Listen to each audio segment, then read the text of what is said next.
A refresh token is a special token used to obtain new access tokens. This allows us to have short-lived access tokens without forcing users to manually log in every time the original access token expires.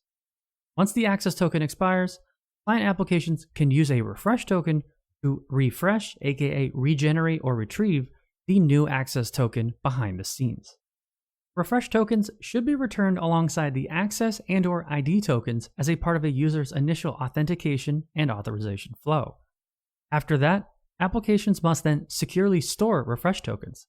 You can think of a refresh token as if it were a user's credentials set, as it does let them re-authenticate.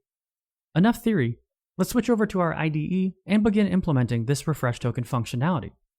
First, let's open up our .env file to declare a new environment variable that specifies the lifetime, or time to live, for our refresh tokens.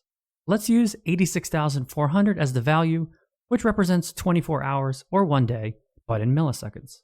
Next, let's move to the JWT config file and add a new refresh token TTL property following the same naming convention we did with our access token. We're passing a fallback default value here just in case the environment variable isn't set, but ideally, you should have schema validation feature turned on instead. See the fundamental course for more information. Great. Let's make sure we save our changes and navigate to our authentication service. To make things simpler, let's refactor the token signing logic. And let's extract it to a separate method, calling the method signToken. We're going to need a bit more here to get what we want. Let's add a few things to our method. First, let's start by modifying the auto-generated method signature and add 3 parameters. User ID of type number, which is our user ID. Expires in, which represents the token expiration time. This will be different depending on whether we generate an access or refresh token. And lastly, payload, which is an additional set of properties to be signed and embedded in the token of type T, which will be our type argument that we can pass down via a generic.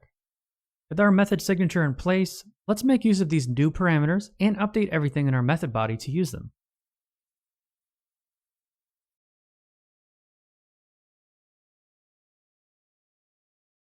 Great. Lastly, let's update the method usage in our sign-in method above, making sure we're passing down the generic of partial active user data and then passing down the 3 parameters to it.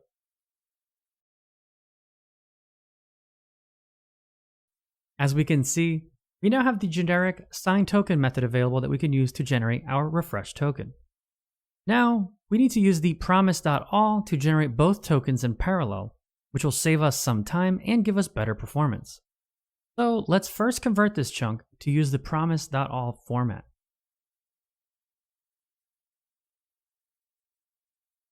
And then, let's add the refresh token generation logic here as well. Perfect. Lastly, we just have to add the refresh token property to the object returned from this sign-in method, and we should be all set. Let's make sure to save our changes, head over to Insomnia, and call the sign-in endpoint to test everything out. As we can see, alongside our access token, we received the newly added refresh token. Great. But how can we use it? Well, there are 2 viable approaches.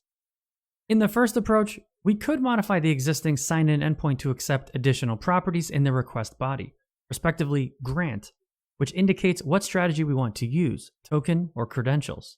In the second approach, we could simply expose a new endpoint that validates the incoming refresh token and generates access and refresh token pairs for us. For simplicity's sake, we'll choose the second approach, but just know that there are other options available to achieve all of this. Okay, so first, inside the IAM authentication DTO folder, let's add a new file and name it refresh-token.dto. Inside of this file, let's add a simple DTO class and call it refresh-token.dto. Let's annotate the refresh token property with the isNotEmpty decorator from the class-validator package. With this in place, let's navigate to our authentication controller and add the corresponding refresh tokens post endpoint. Similar to our sign-in endpoint, we annotated it with the HTTP decorator to instruct the framework that in case of a successful response, the OK status should be used, aka 200. Let's copy what we have here, open up the authentication service and paste it there, removing all of the HTTP specific annotations and flagging this method as a sync.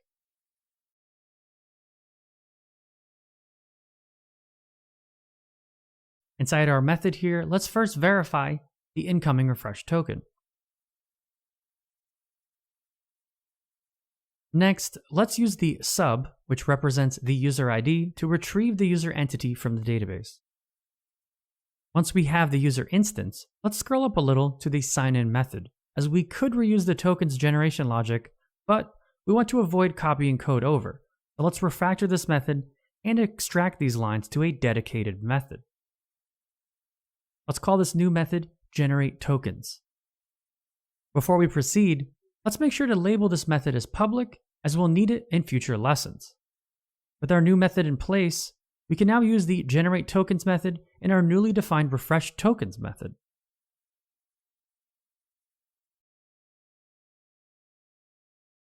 Lastly, let's wrap everything up in a try-catch block, and in case any error occurs, be it user does not exist, refresh token is invalid or expired, etc., we'll make sure we throw the unauthorized exception error. Perfect. Let's save our changes and head back to Insomnia. Let's copy the refresh token we received a few minutes ago and hit the authentication/refresh-tokens endpoint to retrieve a new pair of tokens, passing in the refresh token as the request body.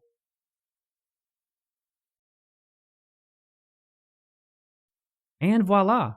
We have successfully regenerated our tokens using the refresh token.